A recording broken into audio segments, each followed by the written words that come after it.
Alright, what is up, guys? Today we are going to react to, let's see, History of Russia, the Great Revolution.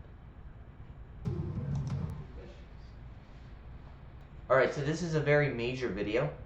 We're gonna try and get into everything to do with Russian Revolution, which is like, how are you supposed to talk about that? It's very long, very complicated, but we're gonna try anyway. Oh my.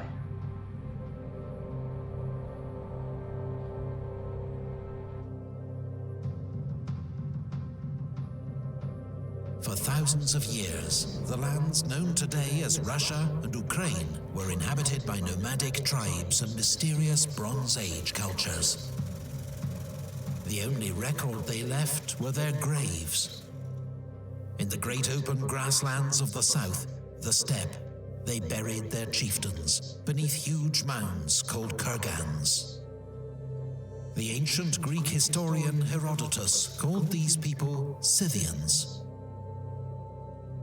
Their lands were overrun by the same nomadic warriors who brought down the Roman Empire. The land was then settled by Slavs.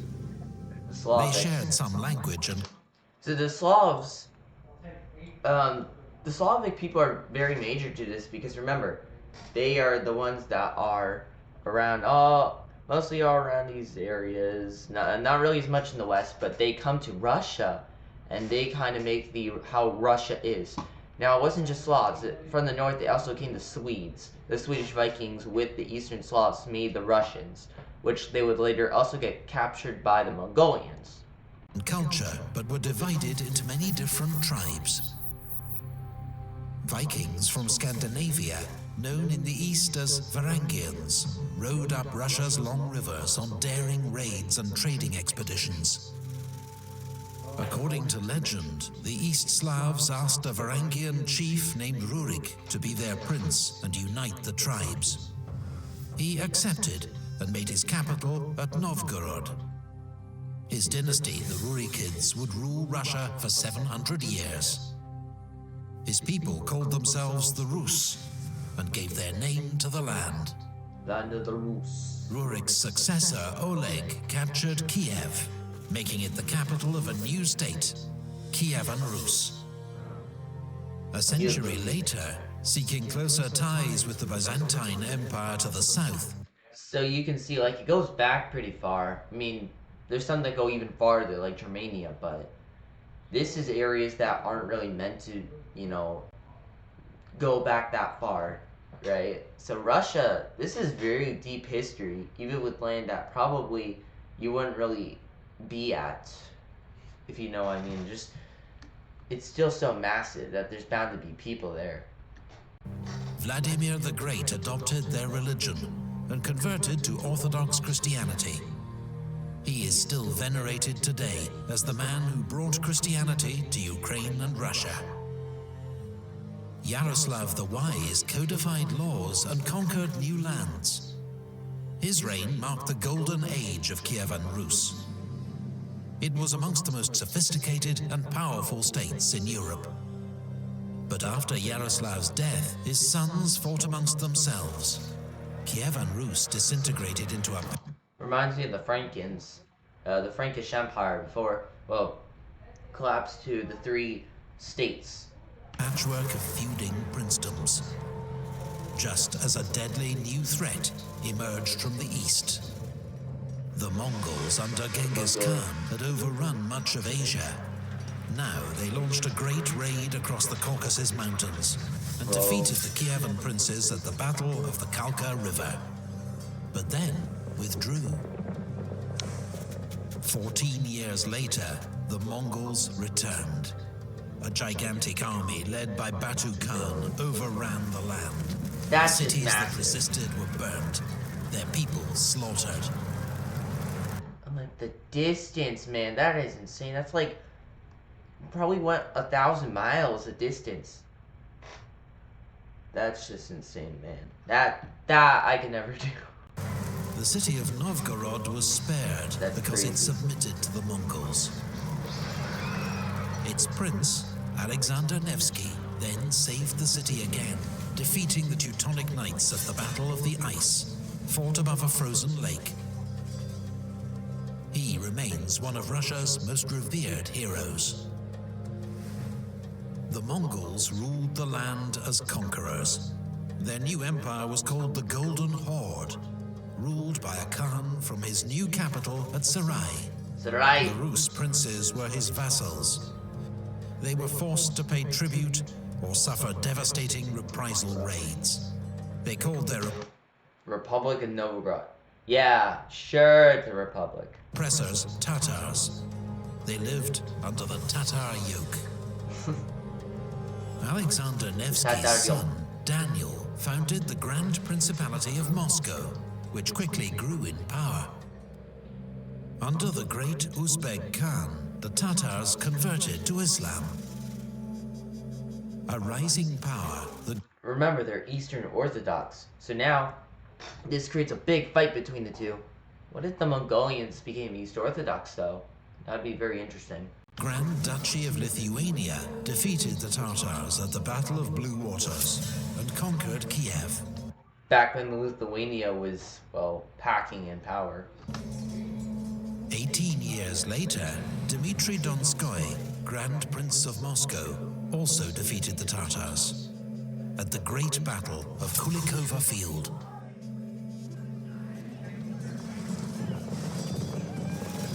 After years of infighting, the Golden Horde now began to disintegrate into rival khanates. Constantinople, capital and last outpost of the once great Byzantine Empire, fell to the Turkish Ottoman Empire. Some hailed Moscow as the Third Rome, the seat of Orthodox Christian faith. Now Rome and Constantinople had fallen. Meanwhile, the Grand Princes of Moscow continued to expand their power, annexing Novgorod and forging the first Russian state. This becomes major because now they united the two. And this time, instead of Novgorod taking power, it's now the city of Moscow, where the new capital is and where all the new power is. Right? You see like how cities do that. It starts with Novgorod, and then Moscow, and then St. Petersburg, which becomes Leningrad, and then back to Moscow. At the Ugra River, Ivan III of Moscow faced down the Tatar army and forced it to retreat. Russia had finally cast off the Tatar yoke. Under Grand Prince Vasily III, Moscow continued to grow in size and power. His son, Ivan IV, was crowned the first Tsar of Russia. He would be remembered as Ivan the Terrible.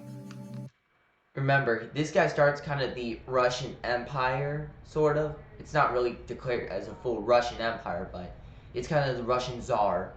And this is very major because now, like, this guy was the Terrible. This guy not only expanded Russia to such great heights, but he also was horrible in the ways he did it, with millions dead and massive amounts of invasions when it wasn't fully necessary. Ivan conquered Tatar lands in Kazan and Astrakhan, but was defeated in the Livonian War by Sweden and the Polish-Lithuanian Commonwealth. Ivan's modernizing reforms gave way to a reign of terror and mass executions, fueled by his violent paranoia. Reminds me of someone else. The trend happens a lot. You know, Stalin, Ivan, you know, I guess Hitler, but except he wasn't Russian, but you get my point. A lot of Russians tend to be like really paranoid. Russia was still vulnerable. Raiders from the Crimean Khanate were able to burn Moscow itself. But the next year, Russian forces routed the Tatars at Molody, just south of the city. Cossacks now lived on the open steppe, a lawless region between three warring states. They were skilled horsemen who lived freely and were often recruited by Russia and Poland to fight as mercenaries. Ivan the Terrible's own son, the Tsarevich, fell victim to one of his father's violent rages, bludgeoned to death with the royal scepter. The Cossack Very bloody. adventurer Yermak Timofeyevich led the Russian conquest of Siberia. Now, why did they want Siberia? Well, it's because, well, they didn't want to be like any other nation where you can kind of see the other side. You can go to the other side very easily. It was for security reasons. They wanted to see how far they can go. What's the extent? What if there's another country that takes this land? What do we do? So even if it was very useless and trash land, he decided, you know what? We're just gonna do it anyway for security reasons, which that probably was their smartest decision they could ever make. Defeating Tatars and subjugating indigenous tribes. In the north, Arkhangelsk was founded, for the time being Russia's only seaport linking it to Western Europe, though it was icebound in winter. Ivan the Terrible was succeeded by his son, Fyodor I, who died childless. It was the end of the Rurikid dynasty. Ivan's advisor, Boris Godunov, became Tsar. But after... And look, he looks like a pope, kind of, for Russia.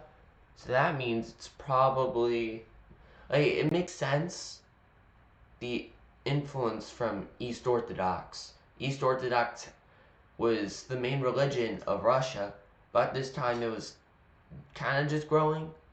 So I think it makes sense that, you know, someone like a pope would be a czar. his sudden death, his widow and teenage son were brutally murdered, and the throne seized by an impostor claiming to be Ivan the Terrible's son. He too was soon murdered. Russia slid into anarchy, the so-called Time of Troubles. Rebels and foreign armies laid waste to the land, and the population was decimated by famine and plague. Polish troops occupied... I have no idea what that era is. I'm guessing that era is when they were just exposed to a lot of invasions and there was just a lot of rebellions. That's what I'm gonna assume. Occupied Moscow. Swedish troops seized Novgorod. The Russian state seemed on the verge of extinction.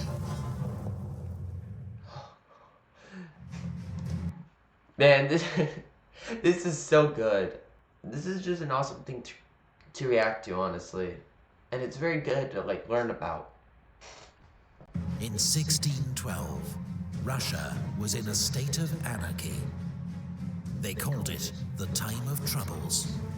The people were terrorized by war, famine, and plague. Up to a third of them perished. Foreign troops occupied Moscow, Smolensk, and Novgorod. But then, Russia fought back.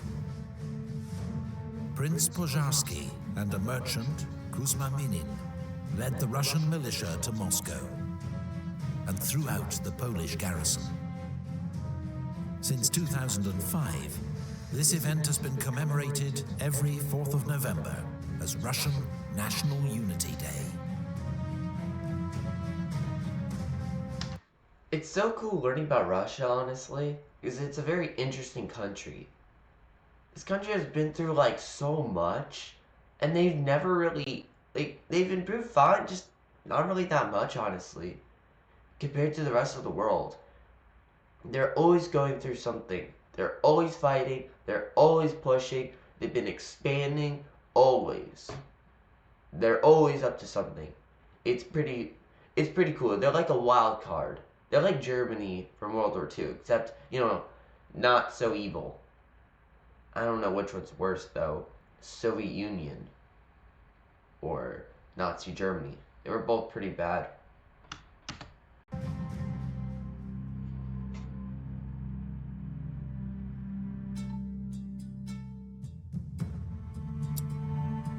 The Russian Assembly, the Zemsky Sabor, realized the country had to unite behind a new ruler and elected a 16-year-old... Okay, also, like, how did the Kingdom of Sweden and Poland and Lithuania, like, how come they weren't able to conquer it? Did they, like, expand a bit? Did I miss something? How weren't how come they weren't able to just take it all? I think the Russian population was probably relatively high, and I know like Sweden had a very low population in their area, and then Poland Lithuania was probably just not interested because it would cost too much. That's my assumption. Noble Mikhail Romanov as the next Tsar. His dynasty would rule Russia for the next 300 years. Tsar Mikhail exchanged territory for peace, winning Russia much-needed breathing space. There it was. His son, Tsar Alexei, implemented a new legal code, the Sabornoye Uluzhenie. It turned all Russian peasants, 80% of the population, into serfs, effectively slaves. Their status in This is the funniest thing ever. You know why? So, if you were like, I don't know, France or Britain, you would enslave others, but not your own people. Russia's one of the only countries that actually just instead enslave themselves.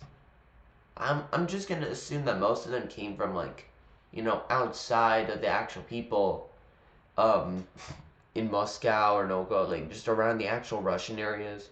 I'm gonna assume that most of them were much more everywhere else, but still, like, they enslaved themselves. It's a bit funny. Inherited by their children and with no freedom to travel or choose their master. It was a system that dominated Russian rural life for the next 200 years. The head of the Russian Orthodox Church, Patriarch Nikon, imposed religious reforms that split the church between reformers and old believers. It's a schism that continues to this day.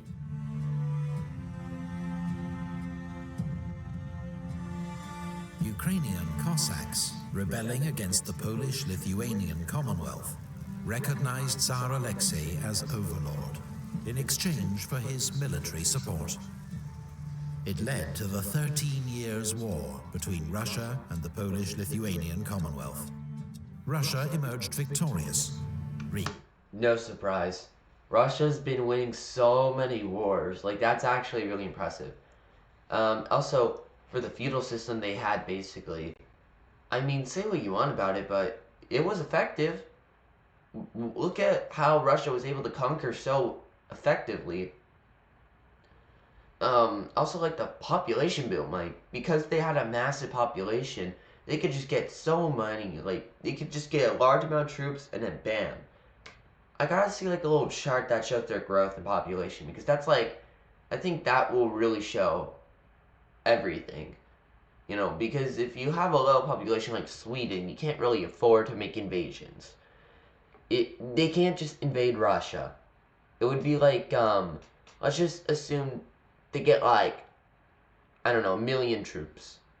And Russia can get like 3 or 4 million, and then bam, they outnumber them 4 times. 1 to 4 or something like that. Something like that.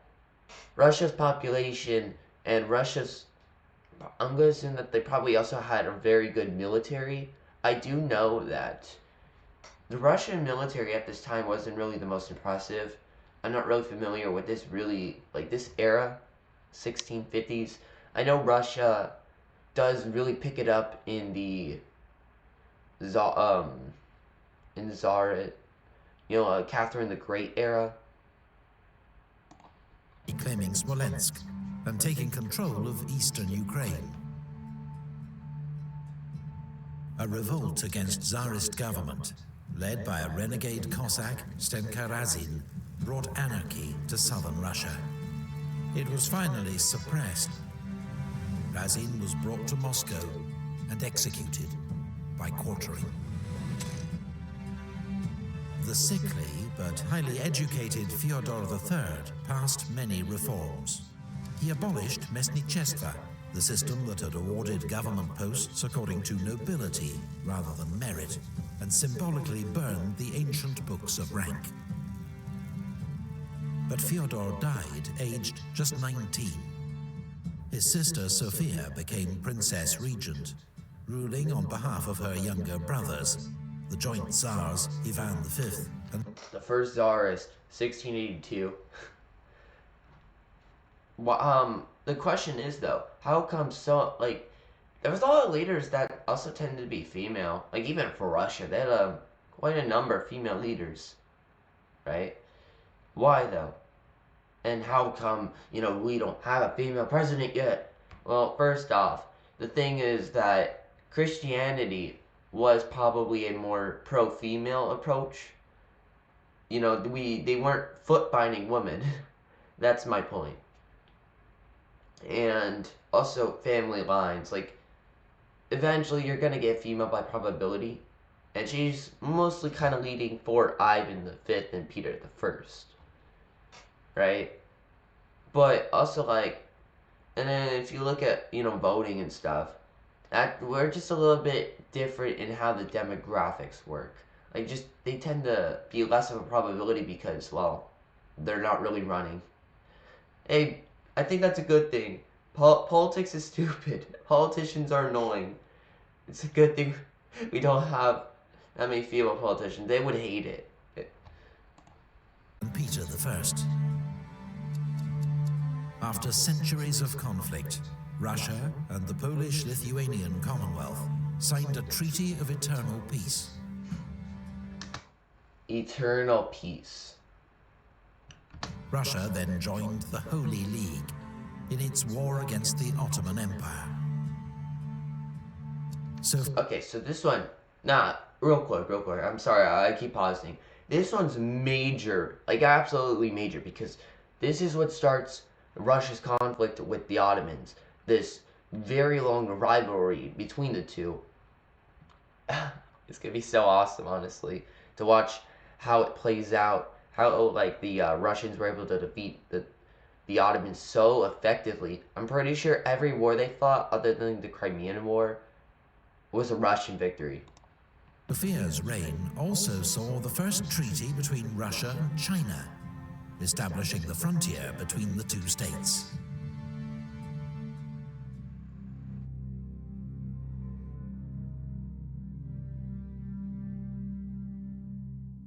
At age 17, Peter I seized power from his half-sister Sophia. Peter became the first Russian ruler to travel abroad. He toured Europe with his Grand Embassy, seeking allies for Russia's war against Turkey and learning the latest developments in science and shipbuilding. Do we have Peter the Great? Bro, Peter the Great, he's awesome. He's one of the best Russian leaders to ever exist. You need, people like him. If there was a tier list, he would be S tier for the Russians. You know what? I'm going to do a tier list of Russian leaders. How does that sound? I'm going to do, research on every single one, so that way there's no, the I'm not sure tier. You like that? We're going to do that. The war against Turkey was successfully concluded by the Treaty of Constantinople. Russia gained Azov from Turkey's ally, the Crimean Khanate, and with it, a foothold on the Black Sea. Peter made many reforms, seeking to turn Russia into a modern European state. He demanded Russian nobles dress and behave like Europeans. He made those who refused to shave pay a beard tax. Peter built the first Russian navy, reformed the army and government, and promoted industry, trade, and education. In the Great Northern War, Russia, Poland, Lithuania, and Denmark took on the dominant power in the Baltic, Sweden. The war began bad. Yeah, so you might think, well, Sweden doesn't have a chance. Their population's so low. Well, you would be right, but except the leader they had, he was actually a pretty decent leader, not gonna lie. He was able to conquer very, very effectively. But the problem was that you can have like an absolutely great leader. If you don't have good resources and supply lines, eventually you're gonna crumble. I think the biggest thing definitely is the, like I said, population, right? And a good example is like Napoleon. He had a pretty decent population for France. If he was leading, I don't know, a broken, I don't know, Sweden. If he was trying to lead Sweden or Finland or Norway. I know Finland was in a country, but like these two, if he like led them, or even Denmark, which are more low populated, well, probably he would most likely fail. That's just kind of the reality. But hey, like, still, I think you can have a shot. You just gotta be really, really careful, and you gotta do everything perfect. One messed up, and it's over. Russia was very, very effective with it, and that's why I think also religion helps, because religion tends to help families and communities, and family is what you need. Family units create massive populations. I'm going basis of, like, I don't know, heavily logic and no emotion with this part. Yeah, we only have family for war. For Russia, with a disastrous defeat to Charles XII of Sweden at Narva. But Russia won a second Battle of Narva before crushing Charles XII's army at the Battle of Poltava. On the Baltic coast, Peter completed construction of a new capital, St. Petersburg. The building of what would become Russia's second largest city among coastal marshes was a remarkable achievement, though it cost the... It looks so beautiful. Like, not gonna lie, it looks so beautiful. The lives of many thousands of serfs. The Great Northern War ended with the Treaty of Neustadt. Russia's gains at Sweden's expense made it the new dominant Baltic power. 4 years before his death, Peter was declared Peter the Great, father of his country, emperor of all the Russias.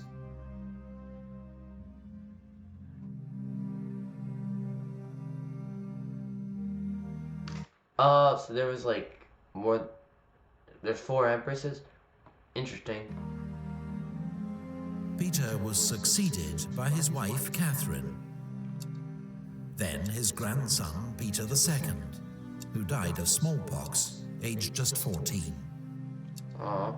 Empress Anna Ivanovna, daughter of Peter the Great's half-brother Ivan V, was famed for her decadence and the influence of her German lover Ernst Biron. During Anna's reign, Vitus Bering, a Danish explorer in Russian service, led the first expedition to chart the coast of Alaska. Yo, Alaska? That's pretty cool, not gonna lie. How are they able to do that though? Like, remember, they don't have the technology. And do you know how horrible this ocean is? Like, it's so bad that it's like -40 and you get storms everywhere, and you just, everything's bad. Everything's bad in this whole ocean. I need to see like a whole analysis on how they were able to do this. This was like an impossible thing. That's why I probably would give her a higher tier list, or like a higher ranking, because like, wow, how do you do that? He also discovered the Aleutian Islands, and later gave his name to the sea that separates Russia and America. After Anna's death, her infant grandnephew Ivan VI was deposed by Peter the Great's daughter Elizabeth. Why are all the dudes dying so young? I think it's like a biology thing too a bit. A lot of men tend to get like really sick sometimes. I think that's true. I'm not sure if that's a fact, but I think men tend to get more sick because like they're doing more stuff like outside. They like, that's what a lot of them tend to do, I think. I'm not really that sure, but something like that. Ivan VI spent his entire life in captivity. Until age 23, he was murdered by his guards during a failed rescue attempt. Elizabeth, meanwhile, was famed for her vanity, extravagance, and many young lovers. But she was also capable of decisive leadership. In alliance with France and Austria, Elizabeth led Russia into the 7 Years' War against Frederick the Great of Prussia. The Russian army inflicted a crushing defeat on Frederick at the Battle of Kunersdorf, but failed to exploit its victory. Meanwhile, in St. Petersburg, the Winter Palace was completed at vast expense. It would remain the monarch's official residence right up until the Russian Revolution of 1917. That does that looks like a really good palace, honestly. Peter III was Peter the Great's grandson by his elder daughter Anna Petrovna, who died as a consequence of childbirth. Raised in Denmark, Peter spoke hardly any Russian and greatly admired Russia's enemy, Frederick the Great. The irony, a Russian leader being German. Yeah, this is pretty funny, honestly. I think next is Catherine the Great. So he had Russia swap sides in the 7 Years' War, saving Frederick from almost certain defeat. Peter's actions angered many army officers, and he'd always been despised by his German wife, Catherine. Together, they deposed Peter III, who died a week later. And it's also funny because she's German. A German fighting in Germany. Like, I don't know, it's just pretty funny to me. I guess, like, you know, war, sometimes you have to do that. There was no nationalism yet, so I kind of understand, honestly. In suspicious circumstances. Wait a minute. Is Peter III the first nationalist? Russia started the nationalist movement. Not Napoleon, not Latin America. It was Peter III. I'm sorry. Let's continue. Catherine became Empress of Russia. Her reign would be remembered as one of Russia's most glorious.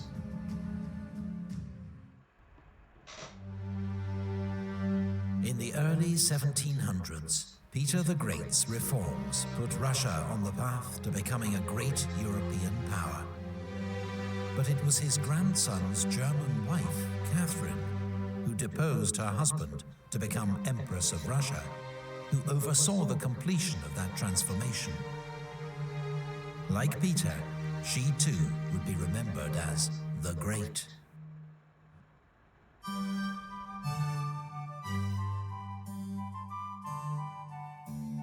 Catherine was a student and admirer of the French Enlightenment, and even corresponded with the French philosopher Voltaire. She reigned as an enlightened autocrat. Her power was unchecked, but she pursued ideals of reason, tolerance, and progress. I would make a joke about being tolerant, but remember, it's like 1762, so like, I think I understand that we do need some tolerance at that time. Catherine became a great patron of the arts and learning. Schools and colleges were built. The Bolshoi Theatre was founded, as well as the Imperial Academy of Fine Arts. While her own magnificent collection of artwork now forms the basis of the world-famous Hermitage Museum. Catherine encouraged... I know... listen, I really want to go there now. Like, why? Stupid video, like... Now I really want to go to Moscow. I really want to go to Russia just to see it. Or, I think this is in St. Petersburg. I want to go to St. Petersburg just so I can see this stuff. I know, yeah, you can, flame me in the comments about Russia if you want, or if you think it's good to go see St. Petersburg, you just tell me. Like, honestly, now I really want to check it out. Like, that's so cool to look at. Europeans to move to Russia to share their expertise, and helped German migrants to settle in the Volga region, where they became known as Volga Germans. Vulgar. They're vulgar. I know it's the Volga River, I think. Volga River. And they're Volga Germans, but it sounded like he was saying vulgar Germans. And by the way, I'm pretty sure this is Stalingrad, so pretty cool. Their communities survived nearly 200 years, until on Stalin's orders, they were deported east at the start of World War II. Catherine's reign also saw enormous territorial expansion. In the south, Russia defeated the Ottoman Empire, winning new lands and the fortresses of Azov and Kerch. Are we surprised by that? Like, let's be honest, are we surprised by that? But then Catherine faced a major peasant revolt, led by the renegade Cossack Yemelyan Pugachev. The rebels took many fortresses and towns and stormed the city of Kazan before they were finally defeated by the Russian army. Catherine then forcibly incorporated the Zaporozhian Cossacks into the Russian Empire and annexed the Crimean Khanate, a thorn in Russia's side for 300 years. Russia's new lands in the south were named Novorossiya, New Russia. Sparsely populated, they were settled by Russian colonists under the supervision of Prince Potemkin, Catherine's advisor and lover. The Polish-Lithuanian Commonwealth, exhausted by war and at the mercy of its neighbors, was carved up in a series of partitions, with Russia taking the lion's share. I want to see that again. Like, look at that. That's already enough. Like, that's already a lot of land to start out with. In a series of partitions.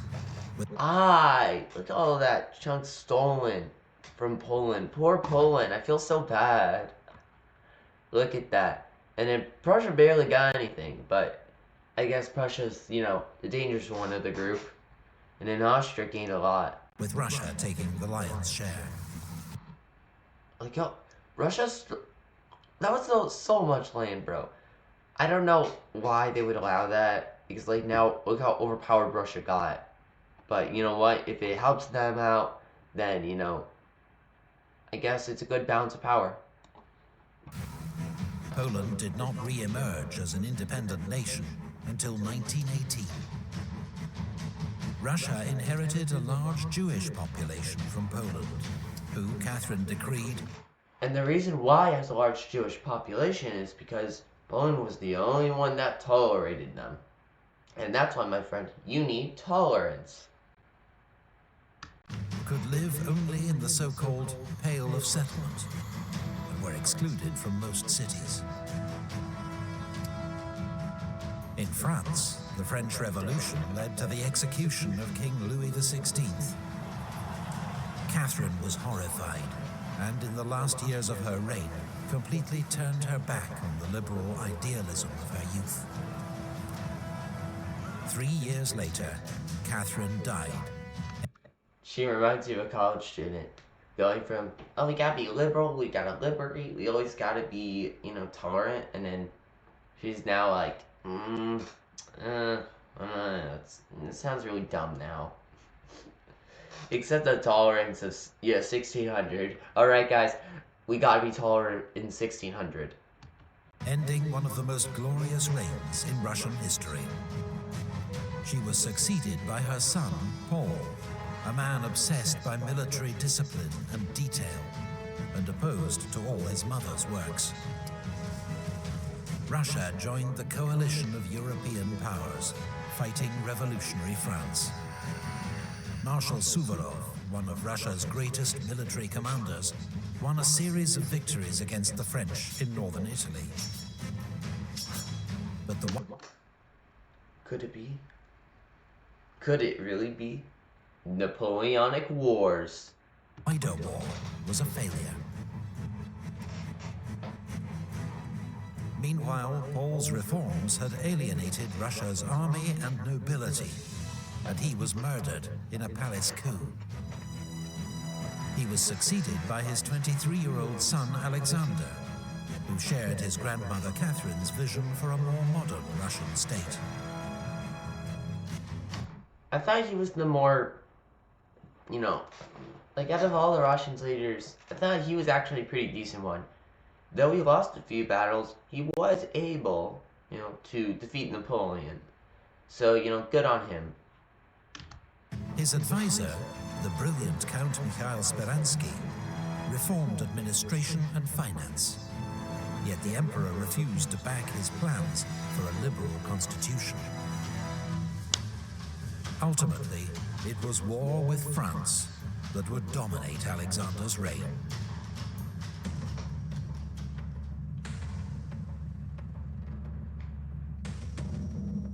France had a new emperor, Napoleon Bonaparte, who inflicted a series of defeats on Russia and her allies at Austerlitz, Eylau, and Friedland. I made a video about Austerlitz. By the way, we're going to get into the second reason, or was it third? I don't know. Second and third reason why Russia was so overpowered. Look at all that land. Oh my. Even if you took Moscow, if they're gonna fight for their life, like, you need to go all the way to, like, Kazan. You gotta go all the way to wherever this is called. I can't butcher. But I don't want to at butcher it. in 1807, the two young emperors met and made an alliance. They kissed. That was, I think, like a Russian culture thing for greeting. I can't wait to go to Russia.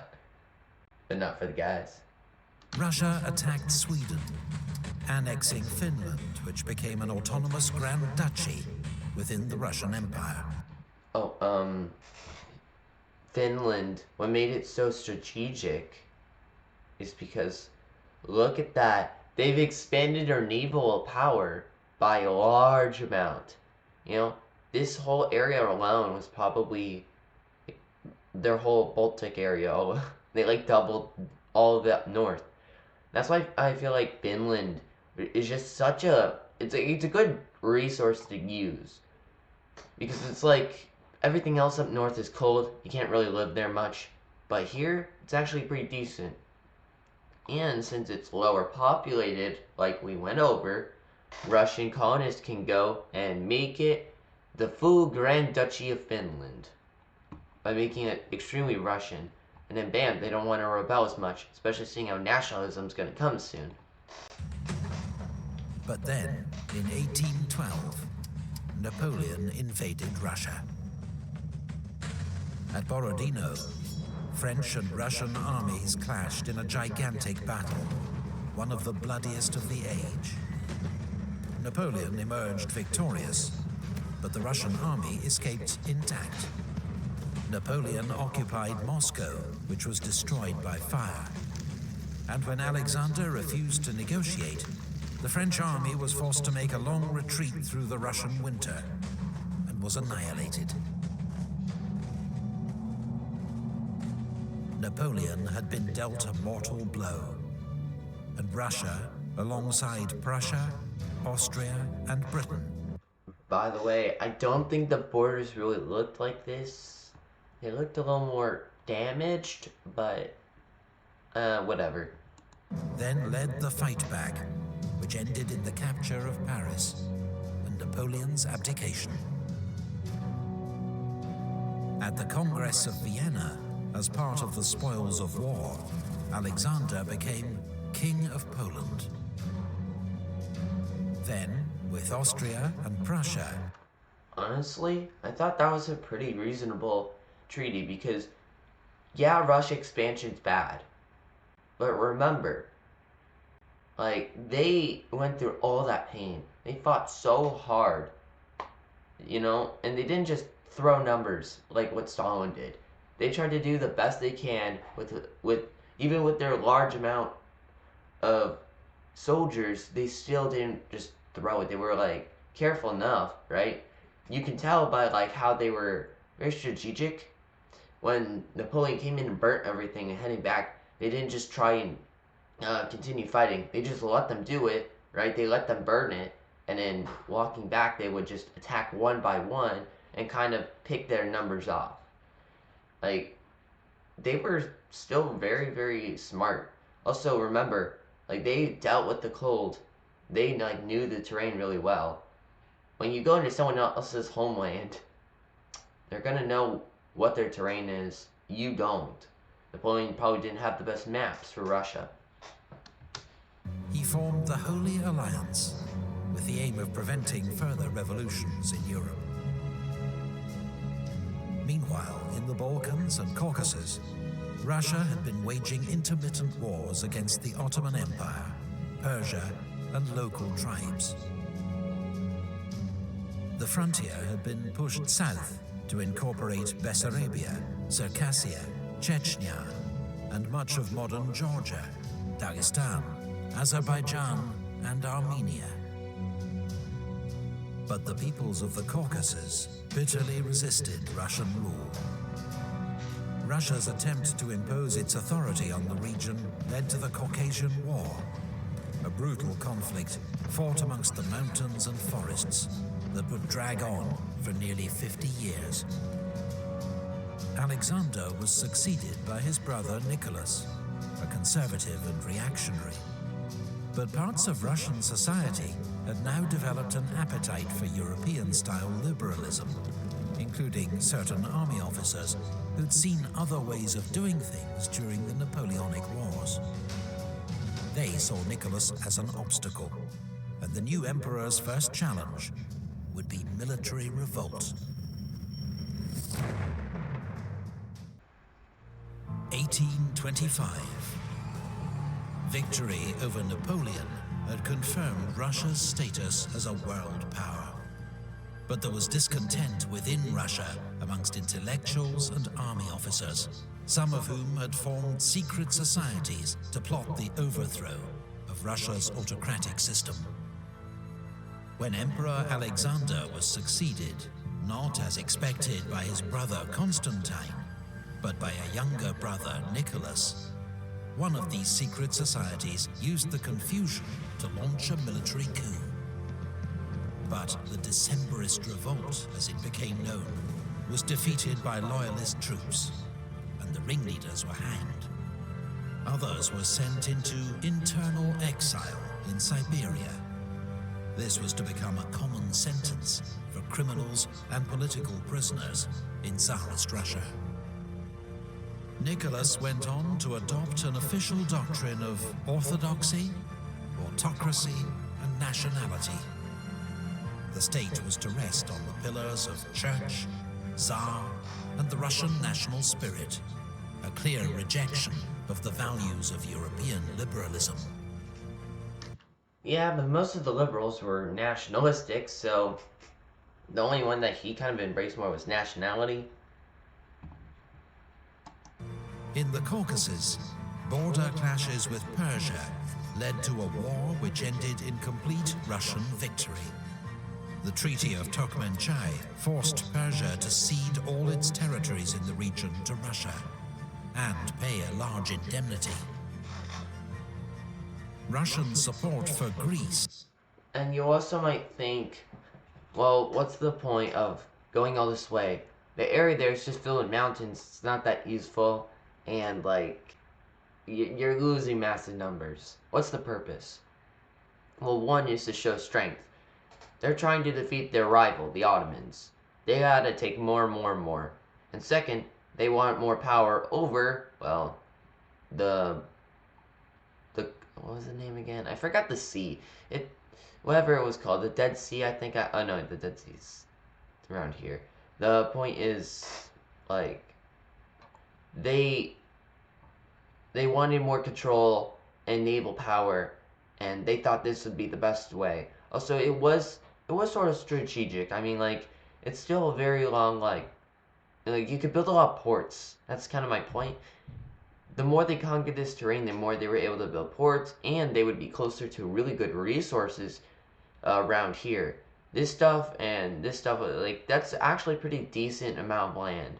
And remember, this stuff's still Armenian, so that means that it's not like the ethnic people in Ottoman Turkey are like gonna, it's not like they're gonna rebel. If they're conquered by like Russia, they're probably more likely just gonna be chill with it because remember, they Armenia, like there's no there's no better way to say it. Like if Armenia is all united, they get a nationalist movement, they're probably either gonna just fully rebel or they might like their situation a bit because they're all united. They probably would still hate Russia though. In its war of independence against the Ottomans, led to war between Russia and the Ottoman Empire. Russian victory brought further gains in the Black Sea region. A Polish revolt, led by young army officers, was crushed by Russian troops. Alexander Pushkin, Russia's greatest poet, was shot in a duel, and 2 days later died from his wounds. Nicholas sent troops to help put down a Hungarian revolt against Austrian rule. The emperor's willingness to help suppress liberal revolts won him the nickname the gendarme, or policeman of Europe. Russia's first major railway was opened, connecting St. Petersburg and Moscow. Alexander Herzen, a leading intellectual critic of Russia's autocracy, emigrated to London, where he continued to call for reform in his homeland. He'd later be described as the father of Russian socialism. The Ottoman Empire, now known as the sick man of Europe, reacted to further Russian provocations by declaring war. The Russian Black Sea Fleet inflicted a crushing defeat on the Turks at the Battle of Sinope. But Britain and France, alarmed at Russia's southern expansion and potential control of Constantinople, I'll go a little bit quick on this. The reason why they want Constantinople is, well, they saw themselves as like the third realm for quite a while. And what they wanted to do was conquer it so they can kind of unite their whole idea of, well, the power of the East. You see, there used to be a Byzantine Empire. The Byzantines had major influence and charisma over, Russia. And, well, the whole area tended to be very, Slavic. So happened that all the Slavics influenced Russia, and Russia wants all this land because they can unite their Slavic brethren and reunite the East Orthodox. That's kind of their plan. Honestly, that seems like actually a pretty crazy and ambitious idea. If they would have annexed all of this and Constantinople, though, not only would they be the most powerful country in Europe, like probably if all of them fought, if every single European country went to war with Russia while also conquering all of this, most likely Russia may have still been the winner. Because remember, they haven't industrialized yet, so Russia still has a small advantage. I think it's more like 1870s when it becomes more of a problem. They're industrializing, but they're not fully supremely industrialized yet. Britain's still in that process. France still in that process. Germany's definitely still in that process. I don't think Austria is really industrialized yet. And then Russia definitely hasn't. The more eastern you go, the more the less industrialization. Declared war on Russia. The Allies landed troops in Crimea and besieged the naval base of Sevastopol, which fell after a grueling year-long siege. In the Baltic, British and French warships blockaded the Russian capital, St. Petersburg. Russia was forced to sign a humiliating peace, withdraw its forces from the Black Sea, and put on hold plans for further southern expansion.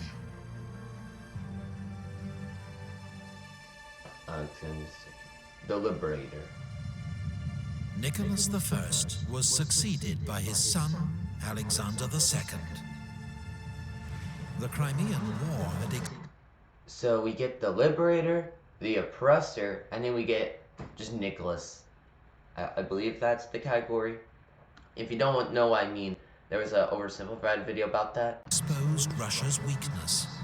The country lagged far behind its European rivals in industry, infrastructure, and military power. So Alexander, unlike his father, decided to embrace reform. The most obvious sign of Russia's backwardness was serfdom. According to the 1857 census, more than a third of Russians were serfs, forced to work their master's land with few rights, restrictions on movement, and their status passed down to their children. Sad. They were slaves in all but name. In 1861, Alexander II abolished serfdom in Russia. He was hailed as the liberator. But in reality, most former serfs remained trapped in servitude and poverty. Alexander's reforms would continue with the creation of the Zemstva, provincial assemblies with authority over local affairs, including education and social welfare. In the Far East, Russia forced territorial concessions from a weakened China, leading to the founding of Vladivostok, Russia's major Pacific port. So now we're getting naval expansion in the far, far east. You saw first the Baltic, when the first navy was established. Then you saw in Crimea, and then there was a bit into the, I think like the Black Sea than just Crimea, and then now they're doing the east, a very far east. Another uprising by Poles and Lithuanians against Russian rule was once more crushed by the Russian army. In the Caucasus, Russia's long and brutal war against local tribes came to an end, with their leaders swearing oaths of loyalty to the Tsar. In Central Asia, the Russian Empire was gradually expanding southwards. Russian armies defeated the Emirate of Bukhara and the Khanate of Khiva, and by the 1880s, Russia had conquered most of what was then called Turkestan, today the countries of Kazakhstan, Uzbekistan, Kyrgyzstan, Tajikistan, and Turkmenistan. Imperial rivalry in Central Asia between Russia and Britain led to the Great Game, a 19th century version of the Cold War. Centered on Afghanistan, diplomats and spies on both sides tried to win local support, extend their own influence, and limit the expansion of their rival, while avoiding direct military confrontation. Russia decided to sell Alaska to America for $7.2 million. Many Americans thought it was a waste of money. Gold and oil were only discovered there much later. Oh my, that shit's insane. $7 million. So that's around 120 million today. Alaska's worth 4 trillion. Oh my. Yeah, that was a very smart idea to own Alaska. And also, why did they sell it though? So the reason why is that, well, one, they could barely get over there. It would take so long, and it was extremely cold. Like, you would die probably before you would get to Alaska. So it would most likely get conquered by Britain and Canada, right? So they thought, hey, why not sell it to the USA? Because at least we trust the USA more than we trust Britain.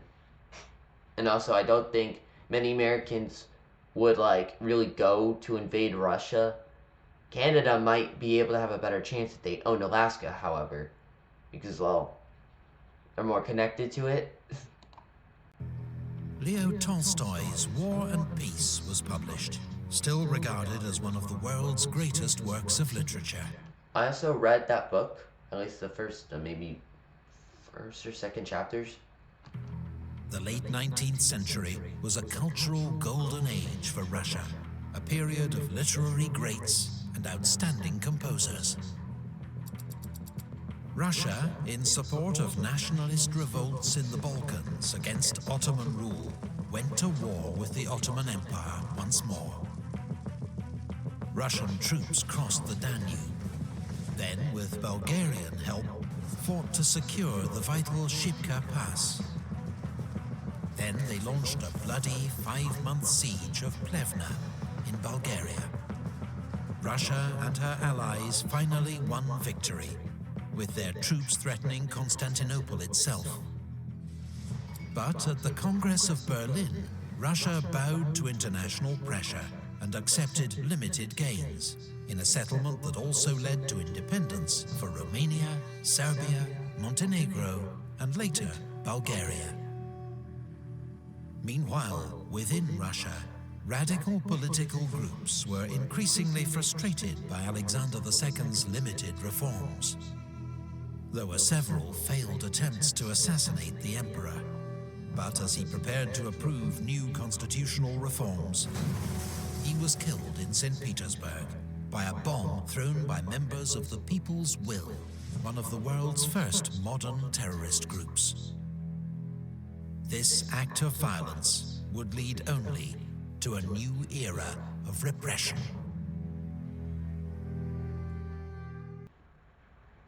In 1881, Russian Emperor Alexander II was assassinated by left-wing terrorists in St. Petersburg.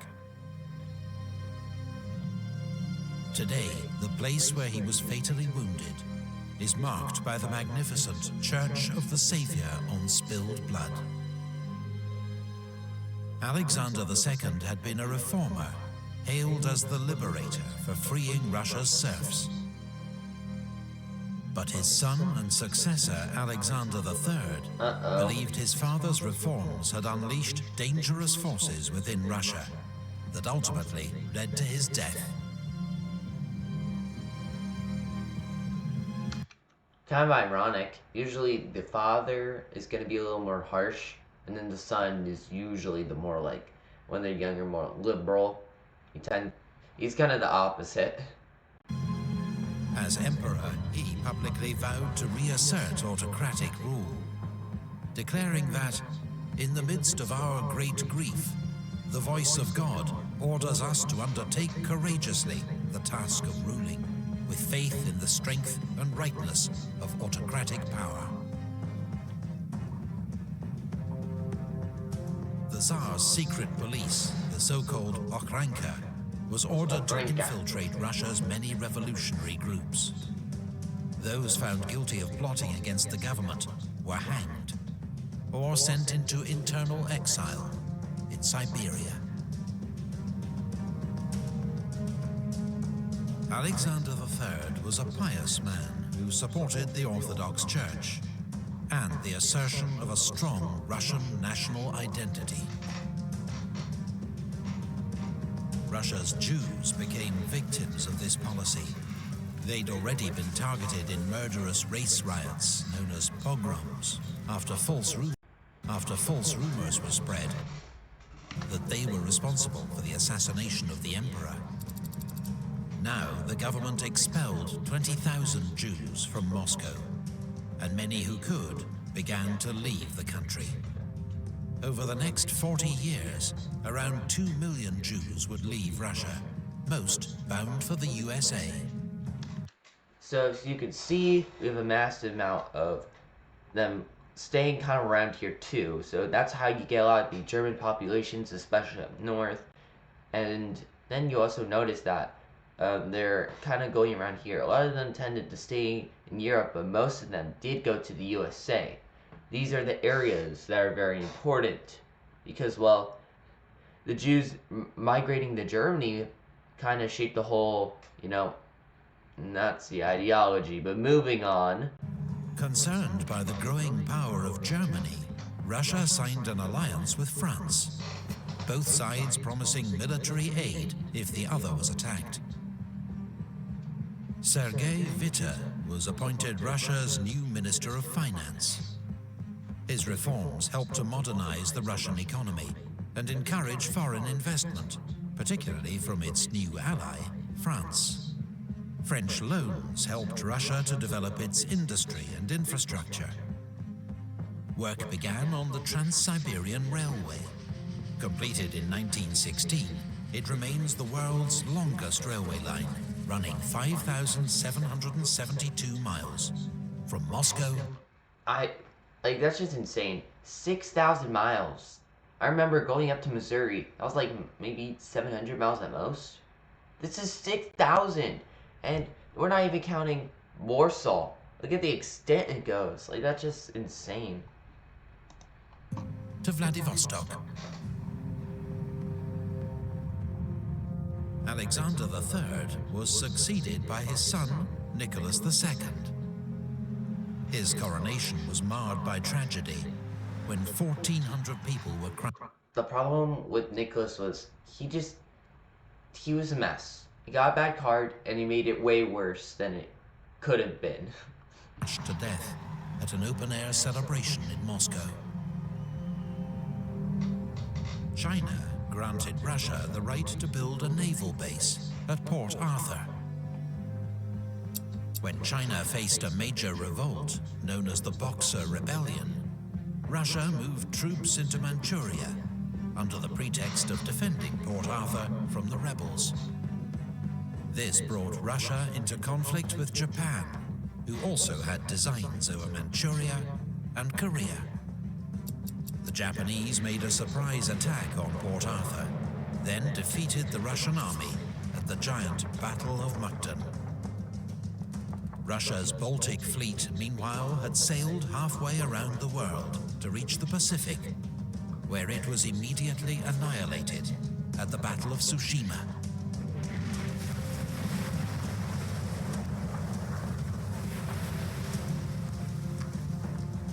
Russia was left with no option but to sign a humiliating peace, brokered by US President Theodore Roosevelt. What's funny is Theodore Roosevelt, I think I mentioned this before, he was like the only president that not only had a Nobel Peace Prize, but also like an award for like a Medal of Honor for war. So that's pretty funny. And then discussing Russia, well, yeah, it was very humiliating. They had to go so far out. There could have been other ways that would have cut it off by maybe almost 1,000 miles that would have seriously helped them, but they just kept on making mistakes. You gotta be very careful when you go into the naval, I don't know, just when you go into your naval side of things, right, when you're trying to have control over the oceans, you gotta be careful. First off, Russia's got to go through the Baltic, which means they might have to deal with, well, Britain if they're, entering through the northern sea. And then if they're trying to get through Crimea, they got to deal with Constantinople and the Ottomans, who are probably, really hate Russia at the moment. And then I guess their best chance is Vladivostok, but they just got that area, so it's like, you can't really build ships yet. Meanwhile, the Tsar faced another crisis much closer to home. In St. Petersburg, a strike by steelworkers had escalated, and plans were made for a mass demonstration. Tens of thousands of protesters marched to the Winter Palace to present a petition to the Tsar, asking for better workers' rights and more political freedom. But instead, troops opened fire on the crowds, killing more than 100. Bloody Sunday, as it became known, led to more strikes and unrest across the country. Here's the thing also, they were pretty peaceful people.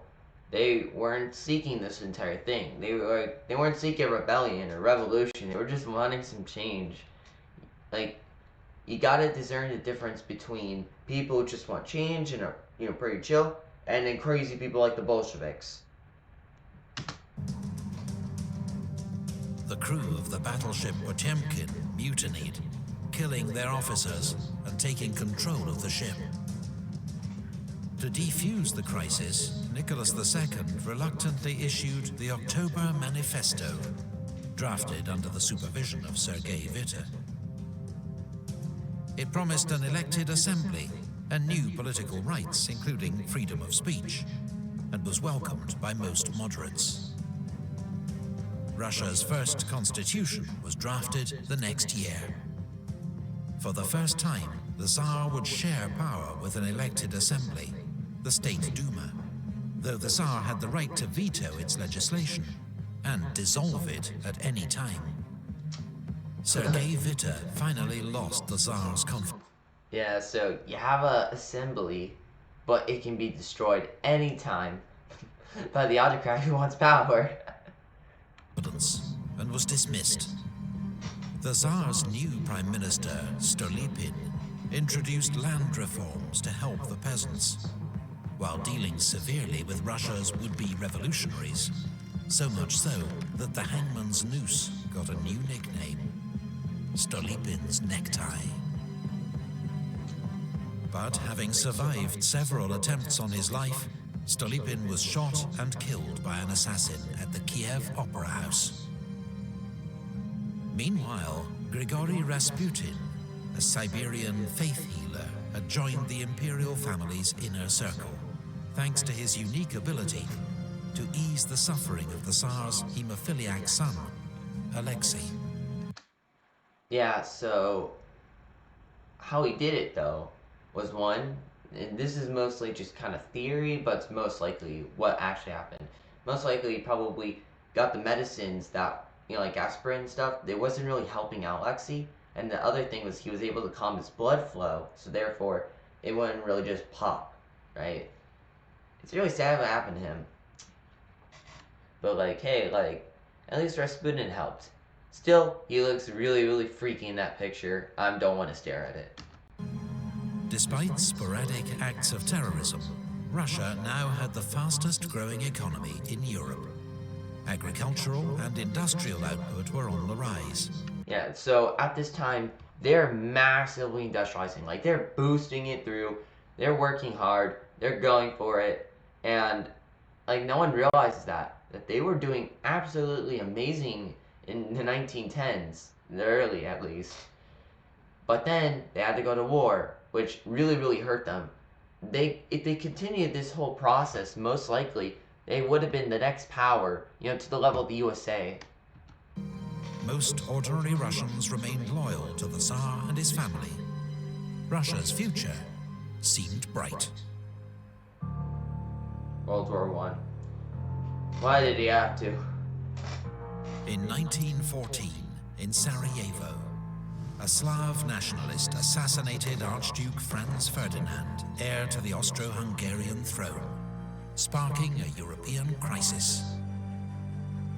When Austria-Hungary declared war on Serbia, Emperor Nicholas ordered the Russian army to mobilize, to show his support. Okay, so not exactly. It wasn't just Austria-Hungary declared war and invaded. What actually kind of happened was they set out this really stupid treaty idea that basically gave Austria-Hungary all the power over Serbia.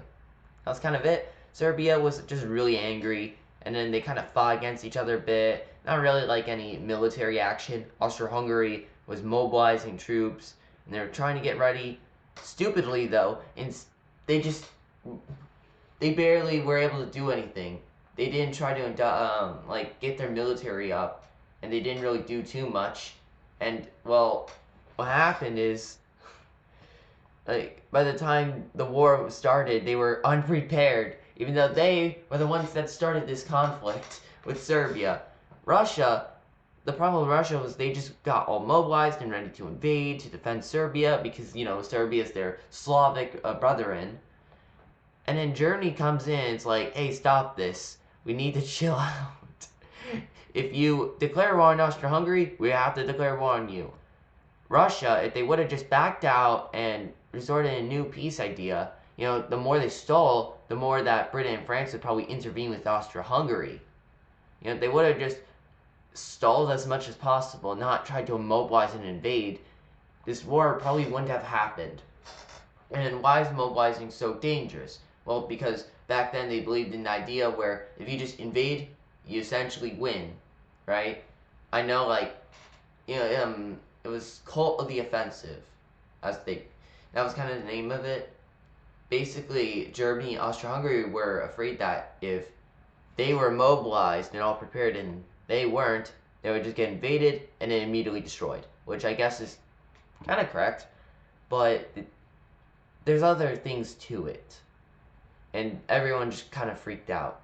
You gotta remember the kind of how it was at the time, and the belief systems and kind of the ideas they had. That's kind of why they did that. They did what they did. It wasn't just like, oh, logically speaking, they wouldn't have done that. Well, if you were in that situation, you had the same type of beliefs and ideas, you most likely would have done the same. Support for a fellow Slav nation. Austria-Hungary's ally, Germany, saw Russian mobilization as a threat and declared war. Europe's network of alliances came into effect, and soon all the major powers were marching to war. World War I had begun. World War I. Russia experienced a wave of patriotic fervor. The capital, St. Petersburg, was even renamed Petrograd to sound less German. An early Russian advance into East Prussia ended with heavy defeats at Tannenberg and the Masurian Lakes. There was greater success against Austria-Hungary, but that too came at a high price. Russian losses forced the army to make a general retreat in 1915. In 1916, Russia's Brusilov offensive against Austro-Hungarian forces was one of the most successful Allied attacks of the war. Yeah, but you have to remember, Austria-Hungary isn't really that developed. They're kind of like the crippled brother of Germany. They just are kind of really, really backwards. But losses were so heavy that the Russian army was unable to launch any more major operations. In Petrograd, Rasputin, whose alleged influence over the Tsar's family was despised by certain Russian aristocrats, was murdered, possibly with the help of British agents.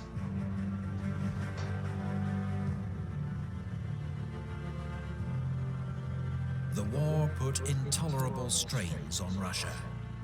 At the front, losses were enormous, while in the cities, economic mismanagement led to rising prices and food shortages.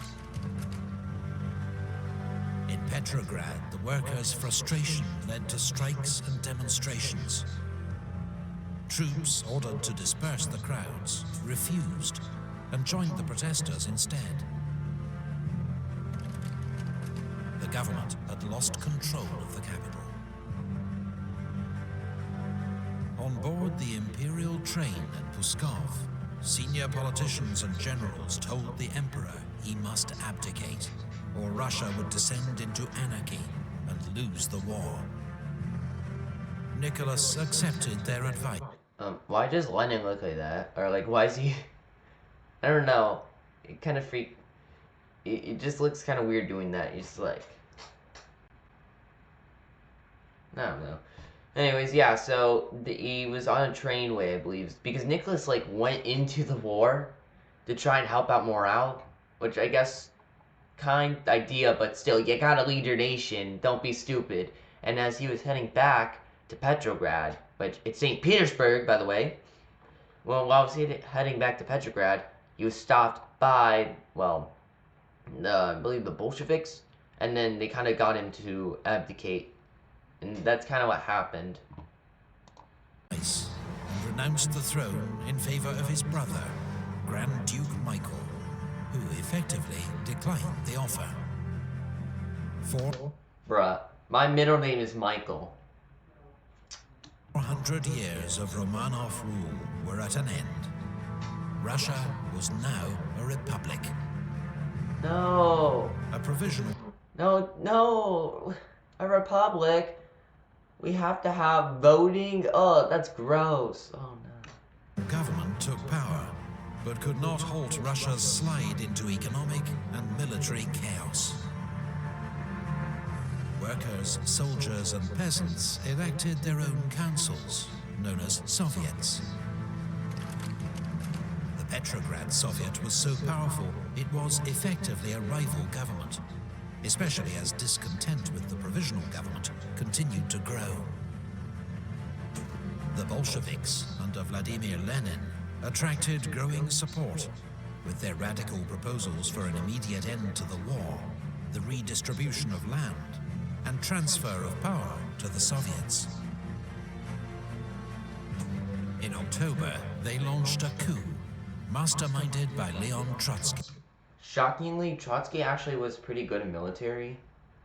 Like that this certainly did surprise me. Other than, you know, the entire failure of like no war, no peace, where they kind of just let Germany take even more land. Now, not gonna lie, that was kind of funny. Bolshevik Red Guards stormed the Winter Palace, where the provisional government met, and arrested its members. Lenin and the Bolsheviks were now in charge. How did that happen, though? Well, real quickly to explain it. So, the provisional government was worried about, you know, Tsarist Russia ideas and military, you know, taking over and then basically establishing power. So they kind of wanted the provisional, or not, sorry, not provisional. They wanted, you know, Lenin and his, you know, Bolsheviks to try and, well, defeat them, right? So they gave them guns, weapons, everything. Before, they were stealing, murdering, and burning things, but they were given everything. And then, well, the Bolsheviks saw that they had weapons, they had everything, and the provisional government was kind of a mess right now. So they thought, hey, let's take them over. You know, the provisional government never, you know, gave them the resources. We wouldn't have seen this communist revolution. Russia had been thrown upon a bold and dangerous course. Under a Marxist-inspired revolutionary party, it would now seek to create the world's first communist state.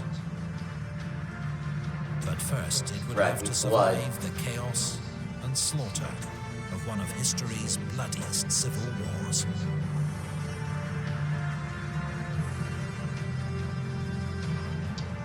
Thank you to all our...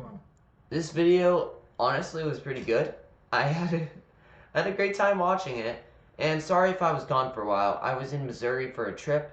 I can explain it another time if you're really interested. But, yeah, I guess I'll just end the video from here. Thank you so much for watching, and I will see you soon.